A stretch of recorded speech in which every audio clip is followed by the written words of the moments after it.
UPSC ने एक साहित्य में ऐसा प्रश्न पूछा जो सवाल के दायरे में लाकर खड़ा कर दे रहा है। क्या यूपीएससी अब थोड़ा आउट ऑफ द सिलेबस भी पूछना चाह रहा है या फिर पूछ रहा है?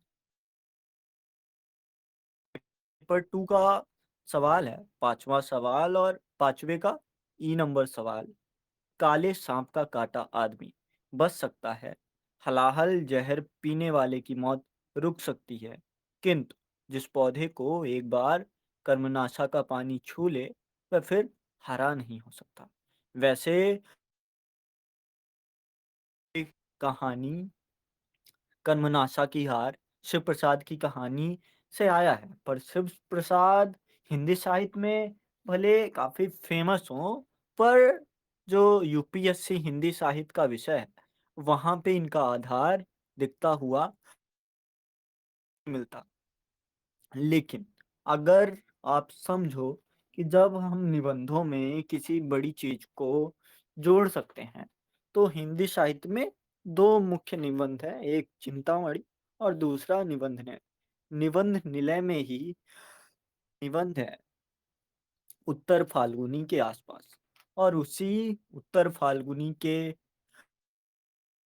पास में ही थोड़ा सा जिक्र हमें मिलता है जहाँ पे कर्मनाशा नदी के बारे में, और कह सके मैं वो लाइन ही पढ़ के बताता हूँ।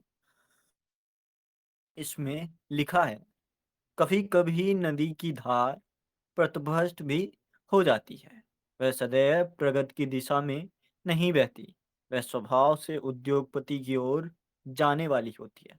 और आज और आज तो बन्या काल है। बन्या काल में धार प्रतभष्ट रहती हैं। वह कर्मनाशा कीर्तिनाशा कालमुखी बनकर हमारे गांव को रसातल में पहुंचाने आ रही है। मतलब इसका पूरा आधार जो बनता है वो समझ आता है कि हाँ, यूपीएससी ने एक आधार दिया है। अब अगर आप समझाना चाहो तो उत्तर फाल्गुनी के आसपास से समझा सकते हो। थोड़ा सा इसका आधार इससे पहले वाले पेज में भी मिलता है। एक ही नदी, ग्रीक दार्शनिक की उक्ति है, एक ही नदी में हम दोबारा हाथ नहीं डाल सकते, क्योंकि नदी की धार क्षण प्रतिक्षण क्षण प्रतिक्षण और ही और होती जा रही है। काल प्रवाह भी एक नदी है और इसका भी कोई बूंद स्थिर नहीं है। तो अगर आप मेल कराना चाहो तो उत्तर फाल्गुनी के आसपास निबंध से मेल खाता है। हालांकि भरतेन भी जब नव जागरण की बात करते हैं तो कहीं कहीं कर्मनाशा नदी के बारे में जिक्र कर देते हैं, पर ना तो जो हमारे भरतेंद्र हैं, इनका कोई निबंध या फिर कोई रचना जिसमें पूरी तरीके से ही लाइन मिलती है वो आया हो, ना ही उत्तर फाल्गुनी के आसपास। फिर भी अगर हम संदर्भ समझ गए हैं तो इसमें संदर्भ प्रसंग व्याख्या और विशेष बताना उतना मुश्किल होगा नहीं।